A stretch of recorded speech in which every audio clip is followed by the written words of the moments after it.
एडजी पर वापस स्वागत है, जहां हम सीबीएसई स्टूडेंट्स के लिए 24/7 पर्सनल एआई ट्यूटर की तरह कॉन्सेप्ट्स को कामली समझते हैं। आज का हमारा एक्सटेंडेड एपिसोड है क्लास 10 सोशल साइंस, यानी सीबीएसई क्लास 10 के चैप्टर पावर शेयरिंग पर।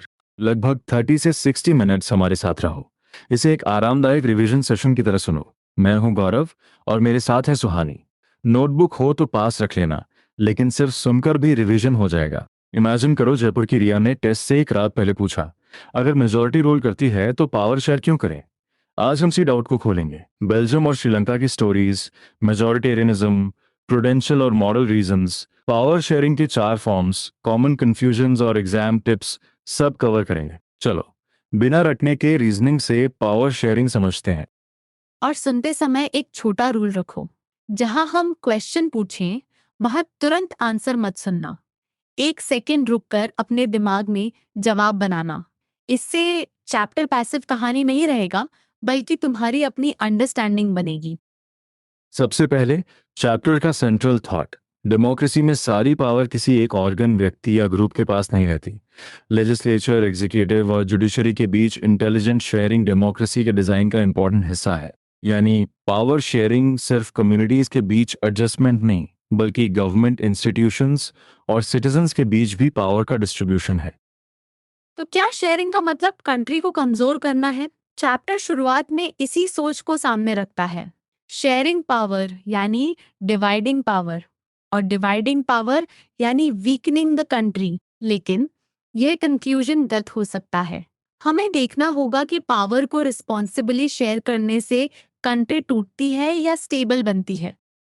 पावर शेयरिंग का सिंपल मीनिंग है कि पॉलिटिकल पावर अलग अलग ऑर्गन्स, लेवल्स, सोशल ग्रुप्स और पॉलिटिकल पार्टीज के बीच डिस्ट्रीब्यूट हो, ताकि कोई एक पक्ष अनलिमिटेड पावर एक्सरसाइज ना कर सके।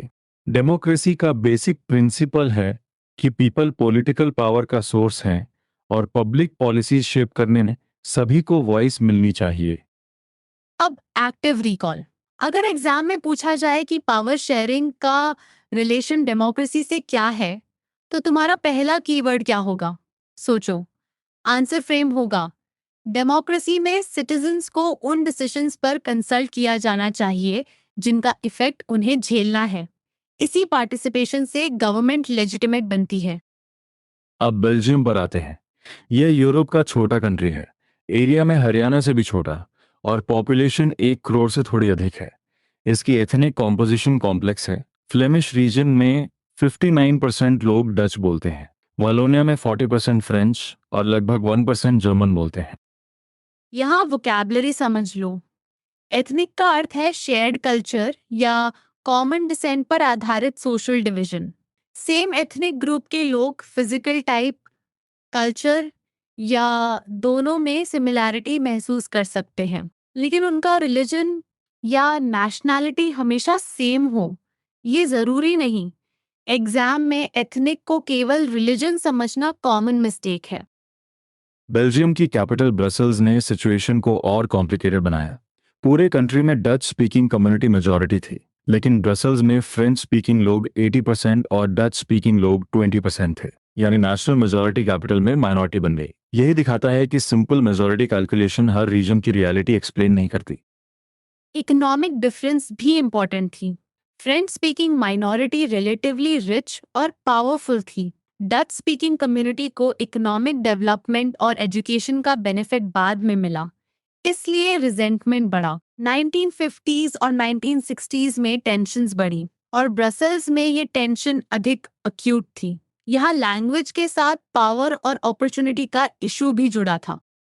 1 सेकेंड रुककर प्रिडिक्ट करो, अगर डच स्पीकिंग मेजॉरिटी पूरे बेल्जियम पर अपनी इच्छा थोप देती तो क्या हो सकता था? फ्रेंच और जर्मन स्पीकिंग ग्रुप्स का कॉन्फ्लिक्ट बढ़ सकता था। ब्रसल्स पर दोनों साइड्स कंट्रोल क्लेम कर सकती थी और कंट्री का पार्टीशन तक हो सकता था। इसलिए मेजॉरिटी होना ऑटोमेटिकली यूनिलैटरल रूल का जस्टिफिकेशन नहीं है। यही चैप्टर हमें एक सटल पॉइंट देता है। बेल्जियम में प्रॉब्लम केवल 2 भाषाओं की नहीं थी, नेशनल मेजॉरिटी, कैपिटल की माइनॉरिटी, इकोनॉमिक इनइक्वालिटी और रीजनल डिफरेंसेस एक साथ मौजूद थे। अगर आंसर में सिर्फ डच और फ्रेंच लैंग्वेज लिखकर रुक जाओगे तो एक्सप्लेनेशन अधूरी रहेगी। टेंशन के कॉजेस को कनेक्ट करना। अब श्रीलंका से कंपैरिजन शुरू करते हैं। ये तमिलनाडु के सदर्न कोस्ट से कुछ किलोमीटर दूर आइलैंड नेशन है और इसकी पॉपुलेशन लगभग 2 करोड़ थी, करीब हरियाणा के बराबर। मेजर ग्रुप्स में सिन्हाला स्पीकर्स 74% और तमिल स्पीकर्स 18% थे। तमिल्स में श्रीलंकन तमिल्स और इंडियन तमिल्स दो सब ग्रुप्स बताए गए। श्रीलंकन तमिल्स कंट्री के नेटिव तमिल्स थे, लगभग 13%। इंडियन तमिल्स के फोर फादर्स कॉलोनियल पीरियड में प्लांटेशन वर्कर्स के रूप में इंडिया से आए थे। श्रीलंकन तमिल्स नॉर्थ और ईस्ट में कॉन्सेंट्रेटेड थे। Most Sinhala speaking people Buddhist थे, जबकि मोस्ट तमिल्स हिंदूज या मुस्लिम्स थे। लगभग 7% क्रिश्चियंस दोनों कम्युनिटीज से थे। श्रीलंका 1948 में इंडिपेंडेंट हुआ। सिन्हाला कम्युनिटी के लीडर्स ने मेजॉरिटी के आधार पर गवर्नमेंट पर डोमिनेंस सिक्योर करने की कोशिश की। डेमोक्रेटिकली इलेक्टेड गवर्नमेंट ने मेजॉरिटेरियन मेजर्स अपनाए, जिनका उद्देश्य सिन्हाला सुप्रीमेसी एस्टैब्लिश करना था।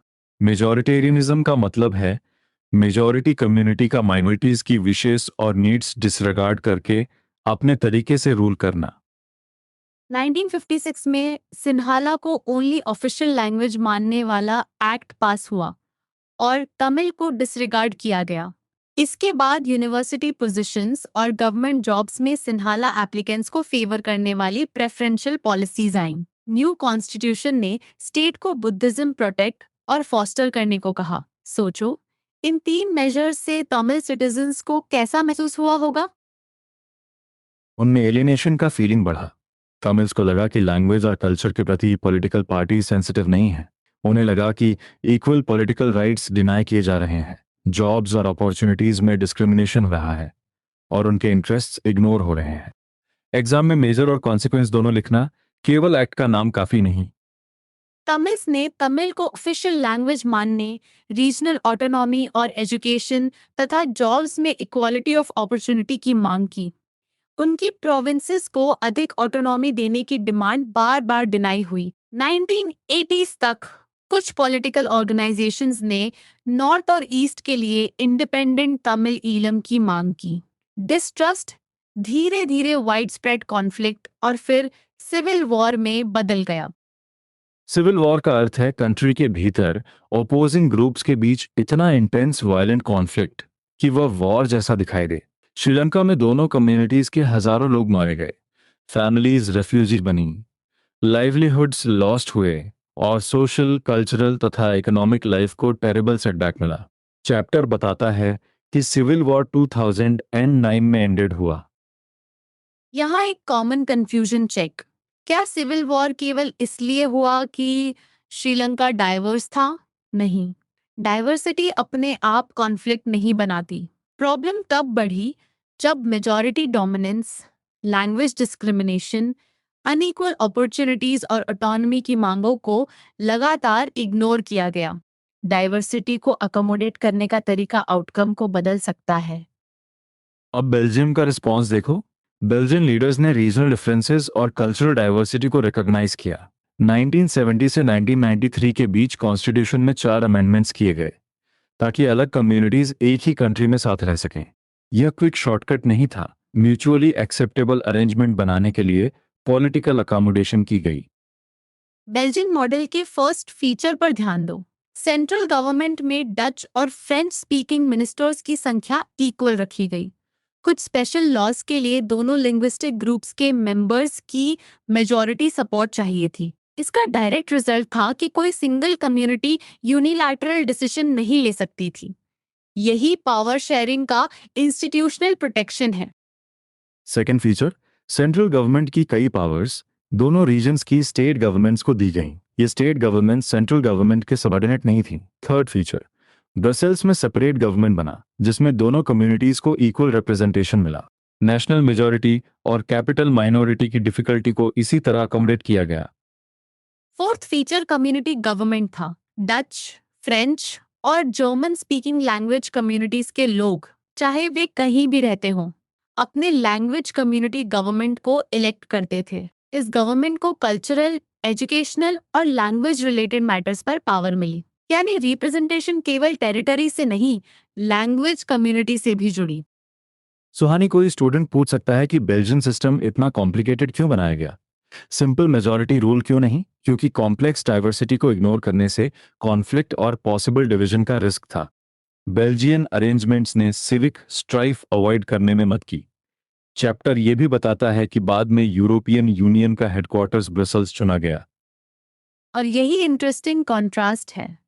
बेल्जियम ने कॉम्प्लिकेटेड शेयरिंग को यूनिटी की कीमत नहीं, यूनिटी का रास्ता माना। श्रीलंका ने मेजॉरिटी रूल को इंक्लूसिव डेमोक्रेसी की जगह डोमिनेंस में बदल दिया। तो आंसर में कंक्लूजन ऐसे लिख सकते हो, बेल्जियम ने अकोमोडेशन से यूनिटी स्ट्रेंथन की, जबकि श्रीलंका के मेजॉरिटेरियनिज्म ने यूनिटी अंडरमाइन की।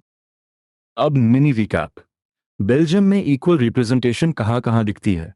सेंट्रल गवर्नमेंट में डच और फ्रेंच स्पीकिंग मिनिस्टर्स की इक्वालिटी, ब्रसल्स गवर्नमेंट में दोनों कम्युनिटीज की इक्वालिटी, और स्पेशल लॉज में दोनों लिंग्विस्टिक ग्रुप्स की सपोर्ट।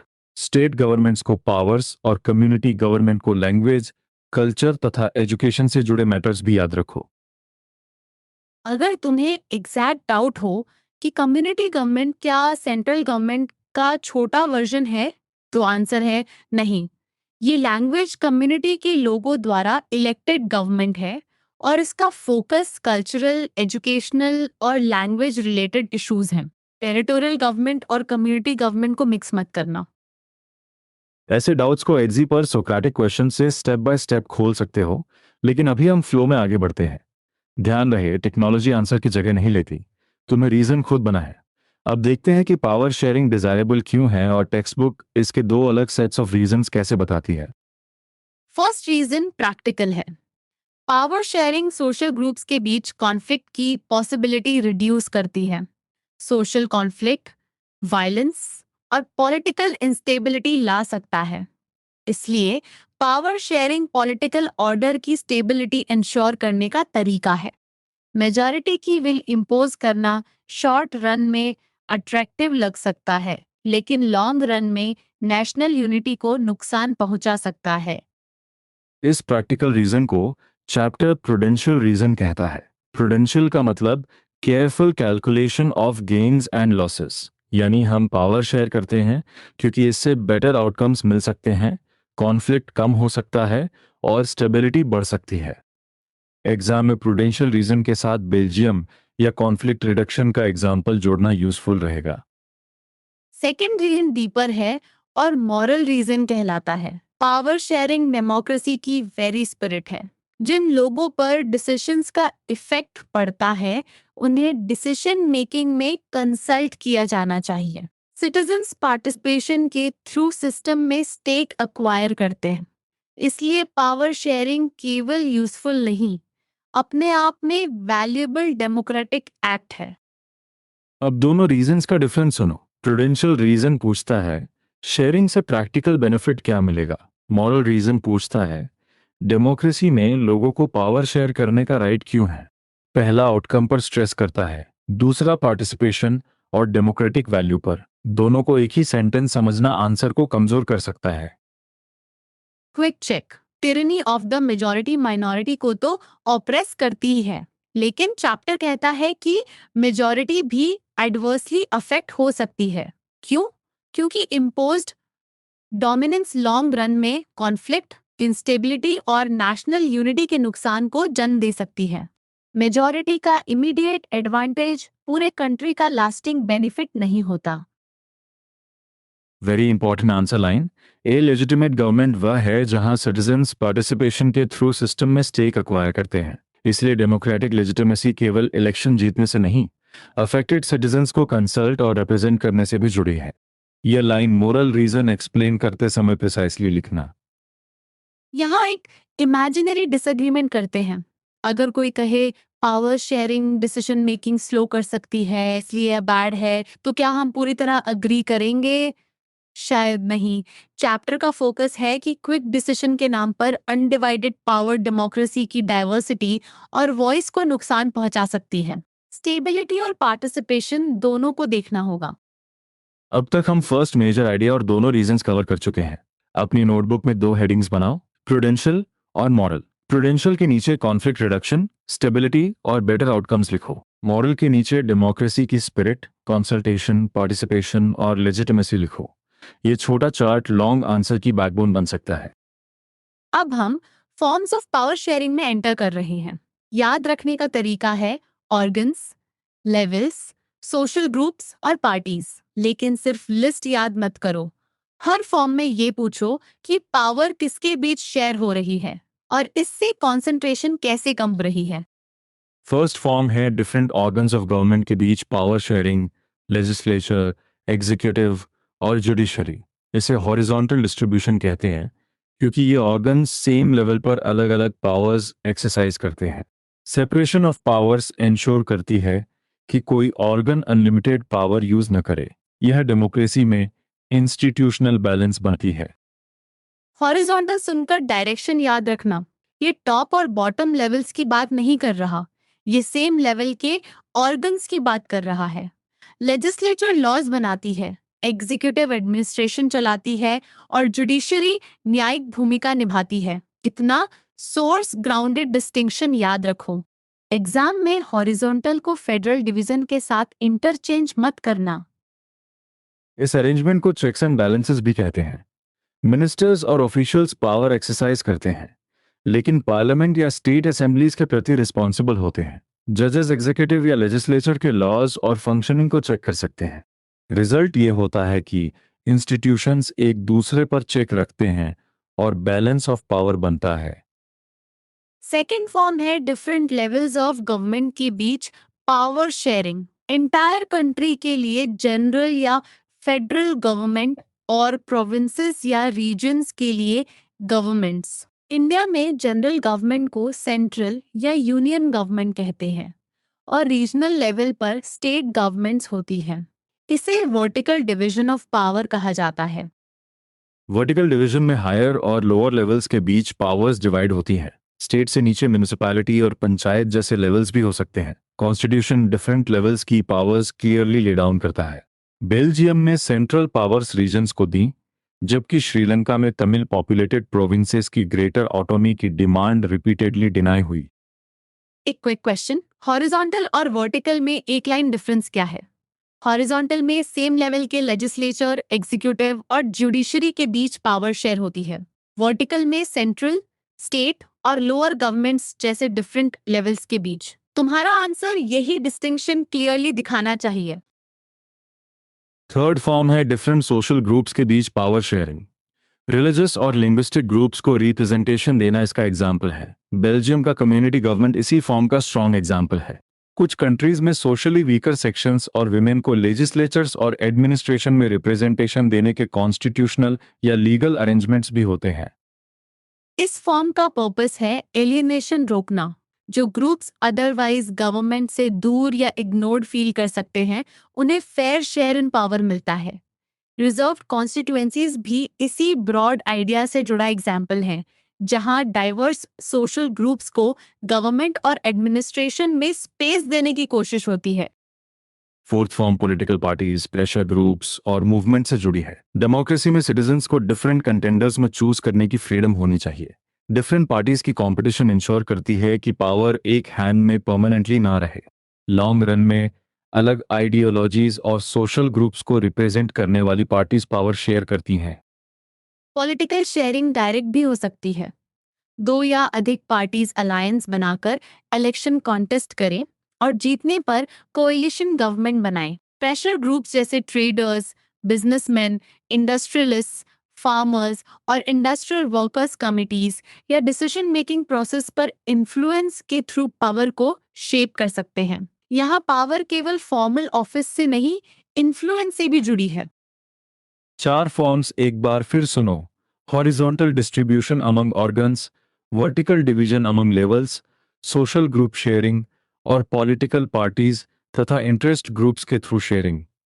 अगर मैच द फॉलोइंग आए, ऑर्गन्स का answer separation of powers, levels का फेडरल गवर्नमेंट, सोशल ग्रुप्स का कम्युनिटी गवर्नमेंट और पार्टीज का कोलिशन गवर्नमेंट होगा।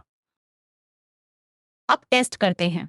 बॉम्बे हाई कोर्ट किसी स्टेट गवर्नमेंट को ऑर्डर दे तो यह किस फॉर्म की ओर संकेत करता है? सोचो कि यहाँ कौन किसे चेक कर रहा है। करेक्ट रीजनिंग है डिफरेंट ऑर्गन्स ऑफ गवर्नमेंट का हॉरिजॉन्टल पावर शेयरिंग, क्योंकि जुडिशरी एग्जीक्यूटिव के फंक्शनिंग पर चेक लगा रही है। ओंटारियो गवर्नमेंट एबोरिजिन कम्युनिटी के साथ लैंड क्लेम सेटलमेंट करे तो फोकस सोशल ग्रुप और गवर्नमेंट के बीच अकोमोडेशन पर है। रशिया की दो पॉलिटिकल पार्टीज कॉमन कैंडिडेट्स के लिए कोalition बनाए तो यह पॉलिटिकल पार्टीज के बीच शेयरिंग है। नाइजीरिया के state finance ministers federal government से रेवेन्यू फॉर्मूला पूछें तो लेवल्स ऑफ गवर्नमेंट का इशू है। अब एग्जाम प्रैक्टिस शुरू। क्वेश्चन, बेल्जियम और श्रीलंका दोनों डेमोक्रेसीज थे, फिर आउटकम्स अलग क्यों हुए? आंसर की शुरुआत कंपैरिजन से करो। बेल्जियम ने डाइवर्सिटी रिकॉग्नाइज करके mutually acceptable power sharing arrangements बनाए। श्रीलंका ने सिन्हाला मेजॉरिटी डोमिनेंस को बढ़ाया और तमिल लैंग्वेज, कल्चर, राइट्स तथा अपॉर्चुनिटीज को पर्याप्त रिकॉग्निशन नहीं दी। फिर कॉन्सिक्वेंसेस जोड़ो। बेल्जियम में अरेंजमेंट्स ने सिविक स्ट्राइफ और लिंग्विस्टिक डिवीजन का पॉसिबल रिस्क कम किया। श्रीलंका में एलियनेशन, डिनाइड ऑटोनॉमी, डिस्ट्रस्ट और पॉलिटिकल कॉन्फ्लिक्ट बढ़ते गए जो सिविल वॉर में बदल गए। कंपेयर क्वेश्चन में सिर्फ बेल्जियम की प्रेज और श्रीलंका की क्रिटिसिज्म मत लिखना, कॉज और कॉन्सिक्वेंस दोनों लिखना। क्वेश्चन, एक प्रूडेंशियल और एक मॉरल रीजन एक्सप्लेन करो। प्रूडेंशियल आंसर में लिखो कि पावर शेयरिंग सोशल कॉन्फ्लिक्ट और पॉलिटिकल इंस्टेबिलिटी की पॉसिबिलिटी कम करती है, जिससे स्टेबिलिटी आती है। मॉरल आंसर में लिखो कि डेमोक्रेटिक रूल में अफेक्टेड सिटीजन्स को कंसल्ट करना और पार्टिसिपेशन देना डेमोक्रेसी की स्पिरिट है। दोनों टर्म्स को क्लियरली लेबल करना। क्वेश्चन, क्या पावर शेयरिंग केवल रिलीजियस, लिंग्विस्टिक या एथनिक डिविजन्स वाले सोसाइटीज में जरूरी है? चैप्टर का डीपर कंक्लूजन है कि हर सोसाइटी को किसी न किसी फॉर्म में पावर शेयरिंग चाहिए, क्योंकि डेमोक्रेसी में पावर ब्रॉडली डिस्ट्रीब्यूटेड होनी चाहिए। ऑर्गन्स, लेवल्स, पार्टीज और सिटीजन्स की पार्टिसिपेशन डाइवर्स सोसाइटी न होने पर भी रेलेवेंट रहती है। यह एक ट्रिकी स्टेटमेंट है। पावर शेयरिंग केवल बड़े कंट्रीज के लिए सूटेबल है, सही नहीं। स्मॉल बेल्जियम इसका डायरेक्ट काउंटर एग्जाम्पल है। साइज नहीं, डेमोक्रेटिक पावर डिस्ट्रीब्यूशन और डाइवर्स इंटरेस्ट की रिकॉग्निशन इंपॉर्टेंट है। इसी तरह पावर शेयरिंग यूनिटी को अंडरमाइन करती है भी जनरली गलत कंक्लूजन है। श्रीलंका दिखाता है कि पावर शेयरिंग की कमी यूनिटी को नुकसान पहुंचा सकती है। अब बेल्जियम के मेयर वाला रीजनिंग क्वेश्चन। अगर किसी फ्लेमिश टाउन के स्कूल्स में फ्रेंच बोलने पर बैन लगाया जाए तो क्या यह बेल्जियम के पावर शेयरिंग स्पिरिट में? आंसर में कहना होगा कि लैंग्वेज डाइवर्सिटी को रिस्पेक्ट करना बेल्जियम अकोमोडेशन की स्पिरिट है। इसलिए ब्लैंकेट बन इंक्लूसिव शेयरिंग और लिंग्विस्टिक रेस्पेक्ट के विरुद्ध माना जा सकता है। 50 वर्ड आंसर में 3 पार्ट्स रखो। फर्स्ट, मेजर क्या है? सेकंड, बेल्जियन मॉडल का प्रिंसिपल क्या है? थर्ड, तुम्हारा रीजन जजमेंट क्या है? सीधे हाँ या नहीं लिखकर छोड़ना नहीं। पावर शेयरिंग का कोर है अकोमोडेशन, इक्वल रिस्पेक्ट और यूनिलैटरल डोमिनेशन से बचना। स्टेटमेंट बेस्ड क्वेश्चन में बेल्जियम और श्रीलंका को ध्यान से पढ़ना। बेल्जियम में डच स्पीकिंग मेजॉरिटी ने चैप्टर के अकाउंट में डोमिनेशन इंपोज नहीं की, इसलिए ऐसा स्टेटमेंट गलत होगा।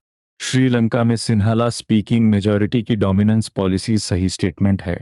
तमिल डिमांड्स में ऑफिशियल लैंग्वेज, रीजनल ऑटोनॉमी और एजुकेशन तथा जॉब्स में इक्वालिटी शामिल थी। पावर शेयरिंग के फेवर में स्टेटमेंट्स आइडेंटिफाई करने हो तो कॉन्फ्लिक्ट रिडक्शन, आर्बिट्रेरीनेस की पॉसिबिलिटी कम होना, डाइवर्सिटी अकोमोडेट करना और पीपल्स पार्टिसिपेशन प्रमोट करना याद रखो। डिसीजन मेकिंग डिले, इंस्टेबिलिटी बढ़ना या नेशनल यूनिटी अंडरमाइन होना चैप्टर के फेवर में आर्ग्यूमेंट्स नहीं है। वर्डिंग देखकर कंफ्यूज मत होना। कॉन्सेप्ट के इफेक्ट पर ध्यान दो। पंचायती राज पैसेज से प्रूडेंशियल रीजन निकालने का तरीका भी देखो। पीपल प्लानिंग और इम्प्लीमेंटेशन में पार्टिसिपेट करेंगे, कंट्रोल बढ़ेगा, करप्शन कम हो सकती है और एडमिनिस्ट्रेटिव एफिशिएंसी बढ़ सकती है। इनमें से कोई प्रैक्टिकल गेम प्रूडेंशियल रीजन बन सकता है। मॉरल रीजन लिखते समय पार्टिसिपेशन को डेमोक्रेसी की वैल्यू के रूप में एक्सप्लेन करना। एक शॉर्ट रिकॉल चैलेंज। अगर मैं कहूं लेजिस्लेचर, एग्जीक्यूटिव और जुडिशरी, तुम क्या बोलोगे? हॉरिजॉन्टल। सेंट्रल और state government vertical. Dutch, French और जर्मन लैंग्वेज कम्युनिटीज का बेल्जियम वाला arrangement. Social group power sharing. Alliance और कोalition, पॉलिटिकल पार्टीज वाला फॉर्म। अब बिना देखे रिपीट करो। अब हम फाइनल सेक्शन की ओर बढ़ रहे हैं। चैप्टर का जर्नी याद करो।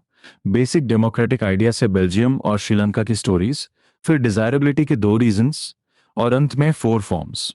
हर सेक्शन एक ही कंक्लूजन की ओर जाता है कि पॉलिटिकल पावर को रिस्पॉन्सिबल और इंक्लूसिव तरीके से डिस्ट्रीब्यूट करना डेमोक्रेसी को मजबूत करता है। बेल्जियम के की facts: 59% Flemish Dutch speaking, 40% Wallonia French speaking, लगभग 1% जर्मन स्पीकिंग ब्रसेल्स में, 80% फ्रेंच और 20% Dutch speaking. Tension economic development और एजुकेशन के अनइक्वल टाइमिंग से भी जुड़ी थी। ये फैक्ट्स कंपैरिजन आंसर में कॉन्टेक्स्ट देते हैं, लेकिन फैक्ट्स को कंक्लूजन से जोड़ना जरूरी है। श्रीलंका के की फैक्ट्स: सिन्हला स्पीकर्स 74% और तमिल स्पीकर्स 18%। 1956 में सिन्हला को ओनली ऑफिशियल लैंग्वेज बनाया गया। सिन्हला एप्लीकेंट्स को एजुकेशन और जॉब्स में प्रेफरेंस मिली और बुद्धिज्म को प्रोटेक्ट तथा फॉस्टर करने की कॉन्स्टिट्यूशनल प्रोविजन आई। इन मेजर्स ने तमिल एलिनेशन बढ़ाई और कॉन्फ्लिक्ट इवेंचुअली सिविल वॉर में बदला। बेल्जियन सोल्यूशन के कीवर्ड्स हैं equal ministers, mutual support for special laws, regional state governments, equal Brussels representation और कम्युनिटी गवर्नमेंट। श्रीलंकन फेलियर के कीवर्ड्स हैं majoritarianism, language discrimination, preferential policies, denied autonomy, alienation, distrust और civil war. Keywords याद करके उनके बीच logical arrows बनाओ, यही conceptual mastery है।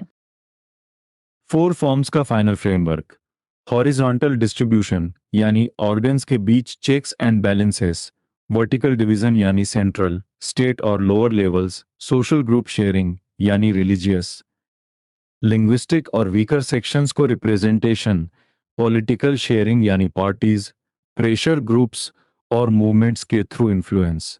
आंसर में फॉर्म, डेफिनेशन और एग्जाम्पल का ऑर्डर फॉलो करना। कॉमन मिस्टेक को सर्कल कर लो। मेजॉरिटी रूल और मेजॉरिटेरियनिज्म सेम नहीं है। डेमोक्रेसी में मेजॉरिटी डिसीजन हो सकता है, लेकिन मेजॉरिटेरियनिज्म माइनॉरिटी की विशेस और नीड्स डिसरिगार्ड करके डोमिनेंस इम्पोज करता है। दूसरा मिस्टेक है प्रूडेंशियल और मॉरल रीजंस उलट देना। तीसरा मिस्टेक है हॉरिजॉन्टल और वर्टिकल डिस्ट्रीब्यूशन को मिक्स करना। नोटबुक चैलेंज: बिना चैप्टर देखे एक कंपैरिजन टेबल बनाओ। हेडिंग्स रखो: बेल्जियम, श्रीलंका, अप्रोच, पॉलिसी और कॉन्सिक्वेंस। फिर पावर शेयरिंग के 4 फॉर्म्स के सामने अपने एग्जाम्पल्स लिखो। अगर कोई गैप मिले, एडजी से उस एग्जैक्ट डाउट पर क्वेश्चन करवाकर एक्टिव रिकॉल करो। केवल समरी पढ़कर आगे मत बढ़ो। आज का फाइनल चैलेंज सुनो और मन में आंसर दो। पावर शेयरिंग डेमोक्रेसी के लिए क्यों जरूरी है? बेल्जियम और श्रीलंका क्या कॉन्ट्रास्टिंग लेसन्स देते हैं? और इसके 4 फॉर्म्स कौन से हैं? रिकैप में सबसे इंपॉर्टेंट आइडियाज थे inclusion, conflict reduction, legitimacy, horizontal और vertical division, social group representation और पॉलिटिकल कंपटीशन। कॉमन मिस्टेक याद रखो, मेजॉरिटी को माइनॉरिटी पर यूनिलैटरल डोमिनेंस समझ लेना। अब अगला स्टेप है एक 50 WORD आंसर लिखना, जिसमें एक प्रूडेंशियल और एक मॉरल रीजन हो। फिर अपने आंसर को किसी फ्रेंड को टीच करो। अगर तुम समझा सकते हो तो कॉन्सेप्ट सच में मजबूत है। गौरव और मेरी ओर से वार्म शुभकामनाएं। एडजी के साथ कामली रिवाइज करते रहो और अगले लर्निंग सेशन में फिर मिलेंगे।